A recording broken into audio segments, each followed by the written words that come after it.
ആദ്യം രാംസിംഗ്, ഇപ്പൊ ബാലകൃഷ്ണൻ, രണ്ടെണ്ണമായി. ഇനി ഒരെണ്ണം കൂടി ചിന്തിക്കാൻ പോലും കഴിയുന്നില്ല. ഇനി എന്തെങ്കിലും സംഭവിച്ചാൽ ഗവൺമെന്റിന്റെ പ്രതിച്ഛായയെ മാറും. നമ്മൾ ഇപ്പൊ തന്നെ ലേറ്റായി. ഉടനെ എന്തെങ്കിലും ചെയ്തേ പറ്റൂ. ഒരു ഓപ്പറേഷൻ ഉണ്ടായാൽ മുമ്പ് മേനം പറഞ്ഞതുപോലെ ഇരുഭാഗത്തും വലിയ നഷ്ടങ്ങൾ ഉണ്ടാവും. ഒരു ബോട്ടോ 4 കള്ളന്മാരോ വലിയ പ്രോബ്ലം ഒന്നുമല്ല. പിന്നെ 5 കോടിയുടെ കാര്യമല്ലേ, നമുക്ക് ഡൽഹിയെ കൺവിൻസ് ചെയ്യേണ്ടി വരും.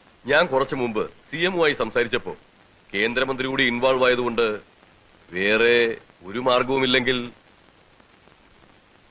ടെററിസ്റ്റുകളുടെ ഡിമാൻഡ്സിന് വഴങ്ങിക്കൊടുക്കുക. എനിക്കതിനോട് യോജിപ്പില്ല. നമ്മളൊരു കീഴ്വഴക്കമുണ്ടാക്കിയാൽ നാളെ അത് വീണ്ടും ആവർത്തിച്ചെന്ന് വരും. ഇന്ന് 4 മയക്കുമരുന്ന് കള്ളക്കടത്തുകാരുടെ കാര്യത്തിലാണ് സംഭവിച്ചത്. നാളെ ചിലപ്പോൾ ഒരു കൊലപാതകയ്ക്ക് വേണ്ടിയായിരിക്കും. നമുക്കുണ്ടാകുന്ന ഒരു പരാജയം പല ഭീകരന്മാർക്കും ഒരു പ്രചോദനമാകും. ടു ബി വെരി ഫ്രാങ്ക്, 1% പോലും എനിക്ക് അതിനോട് യോജിക്കാൻ കഴിയുന്നു. ഇതൊരു പരാജയമാണ്, കീഴടങ്ങലാണ്. നെവർ, ഒരിക്കലുമല്ല. ഒരു വിട്ടുവീഴ്ച, അതും ആർക്ക് വേണ്ടി? നിരപരാധികളായ ഒരു പറ്റം മനുഷ്യർക്ക് വേണ്ടി. ആ ഭീകരന്മാർക്ക് മനുഷ്യത്വത്തിന്റെ ഒരു അംശം പോലും ഇല്ലെന്ന് അവർ പ്രൂവ് ചെയ്ത് കഴിഞ്ഞു. അങ്ങനെയുള്ളപ്പോ നമുക്കെന്താ വേറൊരു പോംവഴി? ഇല്ല സാർ, അതുകൊണ്ട് തന്നെ അങ്ങ് പറഞ്ഞതിനോട് 100% ഞാൻ യോജിക്കുന്നു. ഇതൊരു പരാജയമോ കീഴടങ്ങലോ അല്ല.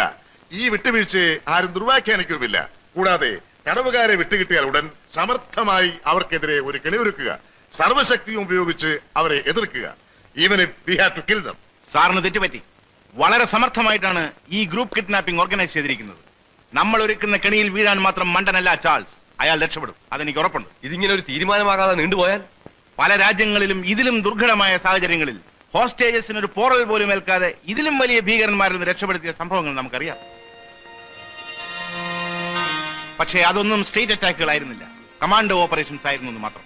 ശരിയായിരിക്കാം, പക്ഷെ നമ്മുടെ ഫോഴ്സിൽ അതിന് പറ്റിയ ആളുകളുണ്ടോ? ഉണ്ടായിരുന്നു, പക്ഷെ ഇന്നില്ല.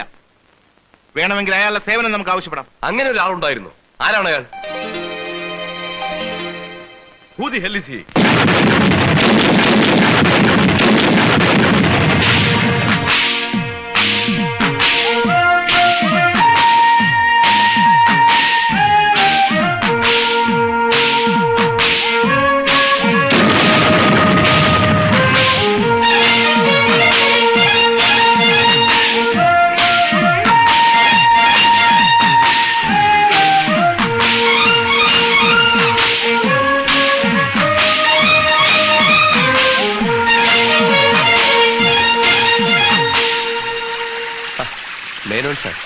ഞാൻ വീട്ടിൽ അന്വേഷിച്ചു.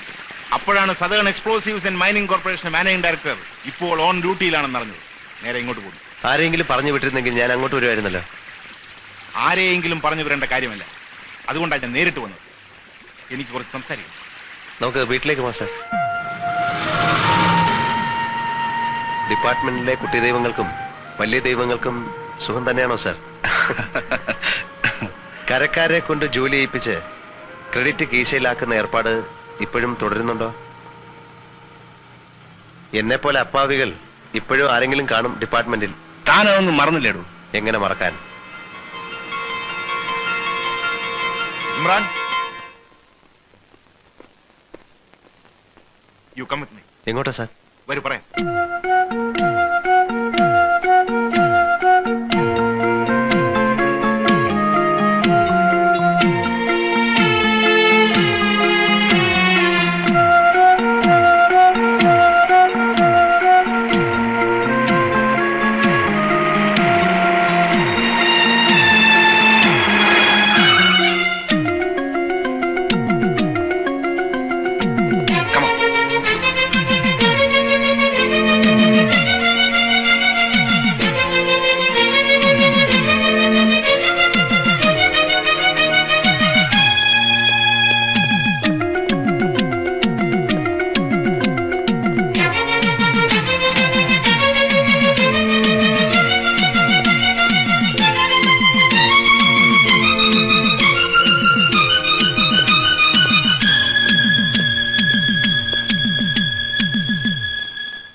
കെട്ടിയിട്ടിരിക്കുന്നതിൽ ഒരാൾ ഈ ഷിപ്പിന്റെ ക്യാപ്റ്റനാണ്, മറ്റേയാൾ ഫസ്റ്റ് എഞ്ചിനീയർ. തോക്കുമായി നിൽക്കുന്ന 2 പേർ ഈ ഷിപ്പിലെ ജോലിക്കാരുമാണ്. അവർക്ക് എന്തൊക്കെയോ ആവശ്യങ്ങളുണ്ട്. ഷിപ്പിന്റെ ഉടമസ്ഥൻ ഒന്നിനും വഴങ്ങുന്നില്ല. സംഭവം ഈ പോർട്ടിൽ വെച്ചായതുകൊണ്ട് നമുക്ക് തലവേദനയായി. അവർക്ക് എന്തെങ്കിലും സംഭവിച്ചാൽ അവരാണെങ്കിൽ ആരെയും അടുക്കാനും സമ്മതിക്കുന്നില്ല. എന്ത് ചെയ്യൂടോ?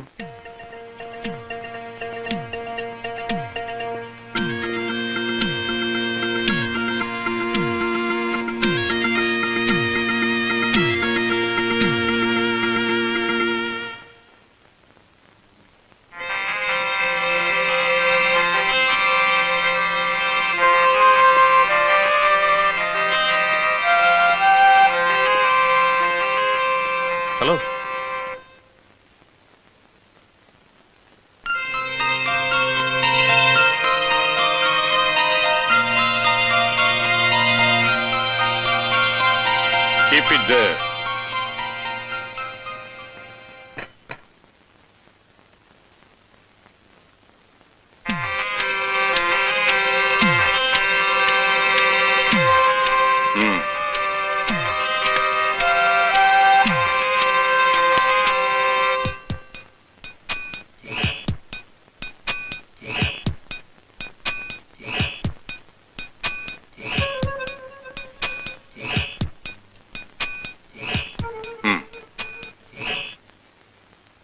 Taste it.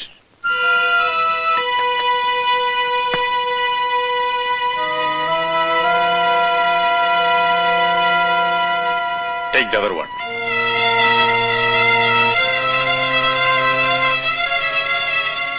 Take the chicken also.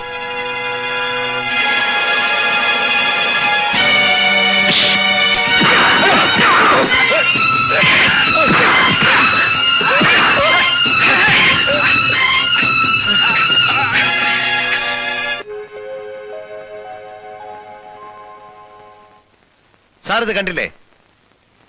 പത്രത്തിൽ പടം വരണം എന്നൊക്കെ ഒരു കാലത്ത് എനിക്ക് ആഗ്രഹമുണ്ടായിരുന്നു. ഇന്നില്ല സാർ. പക്ഷെ വല്ലവരും ജോലി ചെയ്തതിന്റെ ക്രെഡിറ്റ് സ്വന്തമാക്കാനുള്ള അമ്മായിയപ്പന്റെ മരുമകന്റെ ആഗ്രഹം അത് കുറച്ച് കടന്നുപോയി. അതെ സാർ, IG കൂടി അറിയാതെ ഇങ്ങനൊരു ന്യൂസ് ഇതിൽ വരില്ല. ഓട്ടെ ഇമ്രാൻ, പൊന്നിൻ കുടത്തിന് എന്തിനാടോ പൊട്ട്? വേണ്ട വേണ്ട, ഇങ്ങനെ പറഞ്ഞ് സാറിനെ സൂചിപ്പിക്കുകയൊന്നും വേണ്ട. ഇമ്രാൻ, എന്താ സാർ? എന്താ സാർ? ഒന്നുമില്ല ഇമ്രാൻ. താൻ എന്ത് പറയുന്നു? പുറപ്പെടാം. തുറന്നു പറയുന്നതിൽ പരിഭവം തോന്നരുത് സാർ. എനിക്ക് പറ്റില്ല. ഒരിക്കലെല്ലാം വേണ്ടെന്ന് വെച്ചാൽ വീണ്ടും തിരിച്ചെടുക്കാൻ ബുദ്ധിമുട്ടുണ്ട്. ഇമ്രാൻ എന്താ ഈ പറയുന്നത്? സർവീസിലുണ്ടായിരുന്നപ്പോൾ ഇത്തരം ഒരു അവസരത്തിൽ ഇമ്രാൻ എന്ന് മുഴുവൻ വിളിക്കണ്ട. അതിനു മുമ്പേ താൻ ഓടിയെത്തുമായിരുന്നു.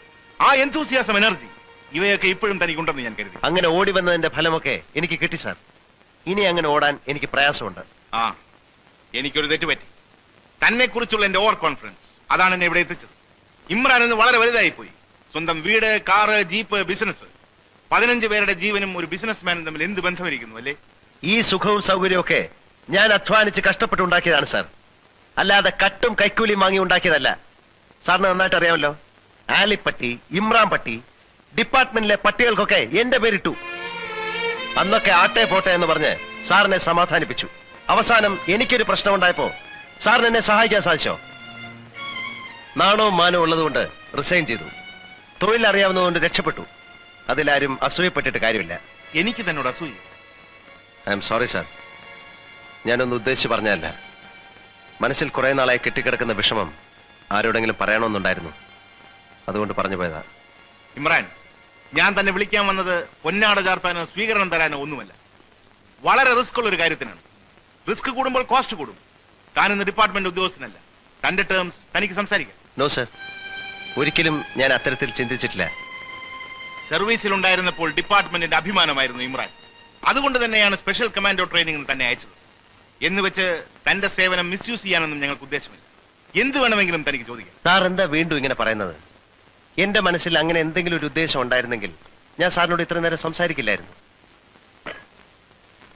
എന്റെ ഇപ്പോഴത്തെ പ്രശ്നം ഞാൻ സാറിനോട് നേരത്തെ പറഞ്ഞല്ലോ. ഇവളുടെ വിവാഹ കാര്യം. 2 ദിവസമേ ഉള്ളൂ. ഒരുപാട് കാര്യങ്ങൾ ചെയ്ത് തീർക്കാനുണ്ട്. ഇങ്ങനെ ഒരു ഓപ്പറേഷൻ ഇറങ്ങി പുറപ്പെട്ടാൽ അതെന്ന് തീരുമെന്ന് പറയാൻ പറ്റില്ല. തീരാതെ എനിക്ക് തിരിച്ചു വരാനും പറ്റില്ല. ഈ ഒരു അവസ്ഥയിൽ ഞാൻ എന്ത് ചെയ്യും സാർ?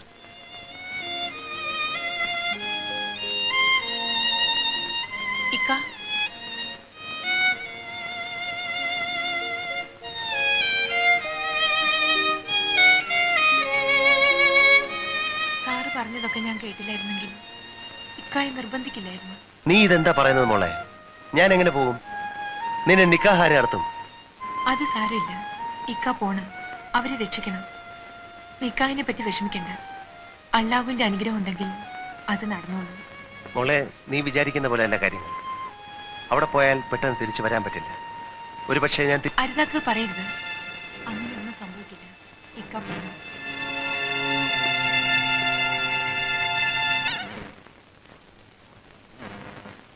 സാറ് പൊയ്ക്കൊള്ളൂ. അപ്പൊ ഇമ്രാൻ? ഞാൻ എത്തിക്കൊള്ളാം. യെസ്.